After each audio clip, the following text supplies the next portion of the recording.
Нагреваем.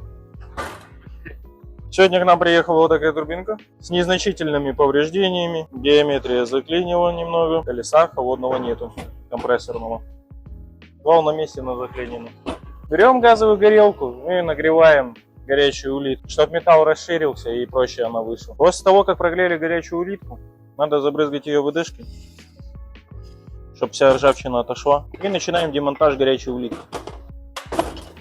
Ну, понятное дело, геометрия в масле. Вал тем более оборванный. Прилетело что-то с холодной части.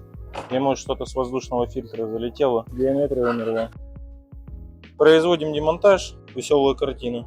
После дефектовки стало ясно, что на этой турбине следует заменить картридж и сделать замену геометрии. Геометрию раскатал валом. На самом картридже присутствует мелкий эллипс на посадочном месте.